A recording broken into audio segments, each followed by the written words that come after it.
क्या आपका घर आपको रोक रहा है? क्या आप जानते हैं कि आपकी चार दीवारी में बंद ईंटें, पत्थर और सजावट का सामान ही आपकी तरक्की, स्वास्थ्य और रिश्तों में रुकावट डाल रहा है? हर कोई सुख समृद्धि चाहता है, लेकिन क्या आप जानते हैं कि ब्रह्मांड की ऊर्जा को अपने पक्ष में करने के दो प्राचीन तरीके हैं? एक है भारत का गौरव, सनातन वास्तुशास्त्र, और दूसरा है चीन की कला, फेंग शुई। कौन सा विज्ञान ज्यादा शक्तिशाली है? किसमें है आपके जीवन को पूरी तरह बदल देने की क्षमता? आज हम इन दोनों महान शास्त्रों को आमने सामने रखेंगे और जानेंगे इनके सबसे गहरे रहस्य। चलिए शुरुआत करते हैं अपने मूल, अपने गौरव, सनातन वास्तुशास्त्र से। ये केवल निर्माण का विज्ञान नहीं, बल्कि 6000 साल पुराना वो ज्ञान है जो हमें सिखाता है कि हम सृष्टि के साथ कैसे जिएं। वास्तु का केंद्रीय स्तंभ है पंच महाभूत। हमारा शरीर, हमारा ब्रह्मांड और हमारा घर सब इन 5 तत्वों से बना है। वास्तु का लक्ष्य है घर के हर कोने में इन तत्वों का संतुलन बनाना। देखिए, वास्तु हर दिशा को एक तत्व सौंपता है।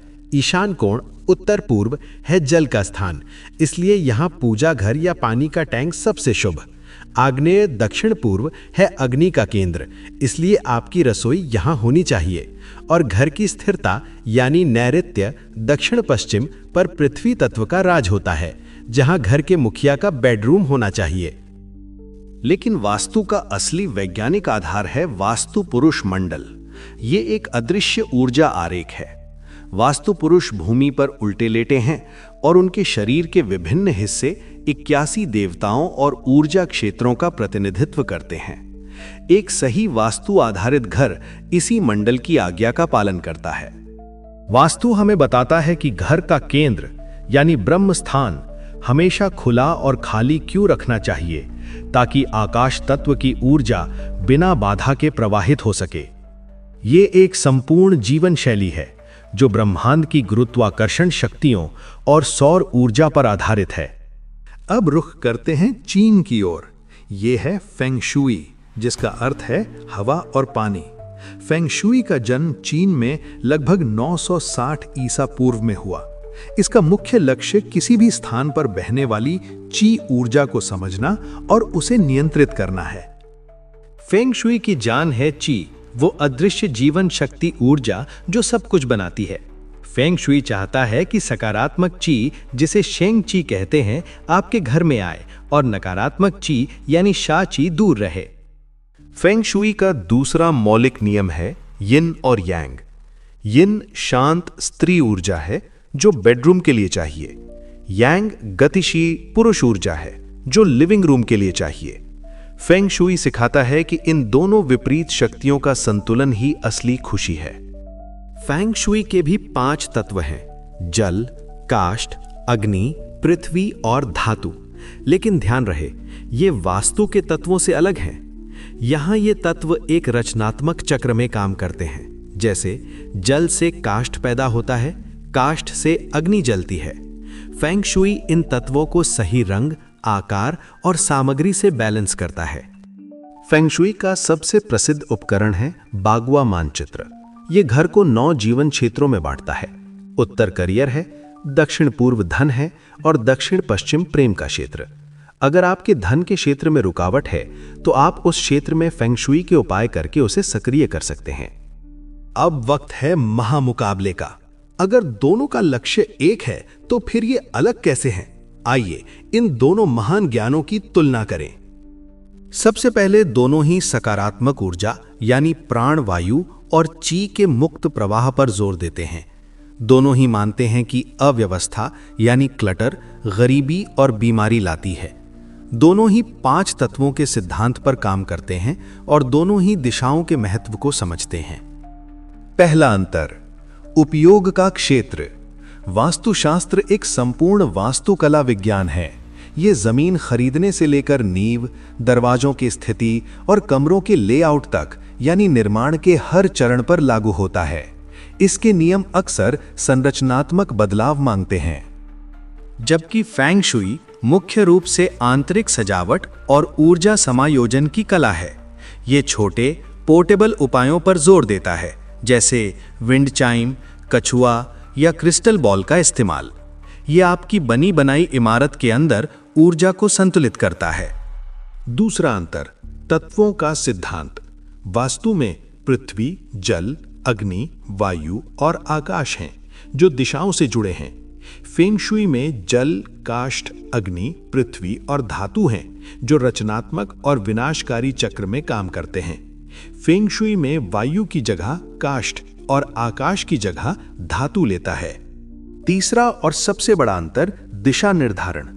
वास्तुशास्त्र चुंबकीय उत्तर के आधार पर चलता है और इसके नियम लगभग स्थायी और कठोर होते हैं। वहीं फेंग शुई के कुछ स्कूल जैसे बागुआ मुख्य रूप से घर के मुख्य द्वार की दिशा के आधार पर ऊर्जा क्षेत्रों का निर्धारण करते हैं। फ्लाइंग स्टार फेंग शुई तो समय के साथ ऊर्जा के बदलाव को भी मानता है।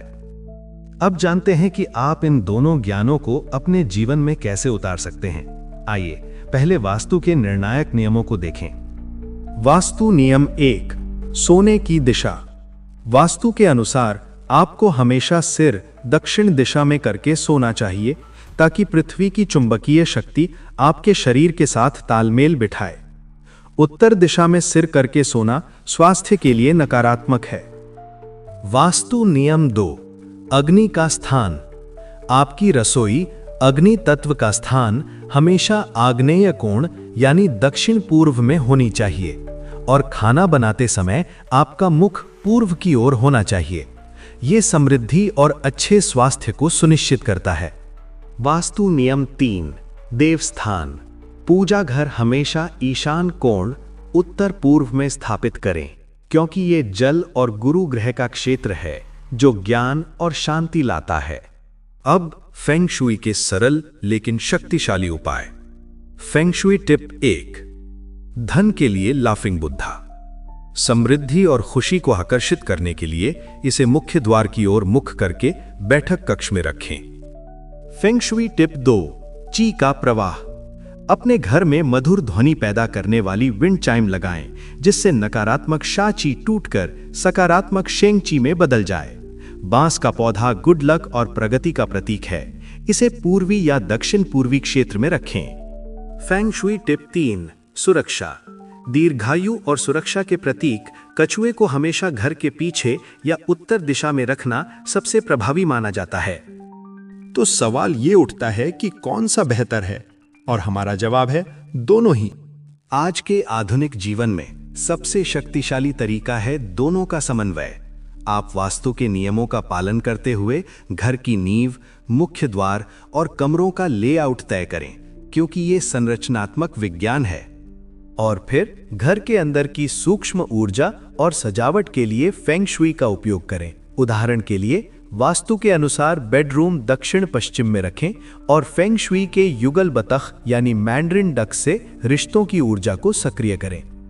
याद रखिए, ये दोनों शास्त्र केवल अंधविश्वास नहीं बल्कि हजारों साल के गहरे ज्ञान पर आधारित हैं।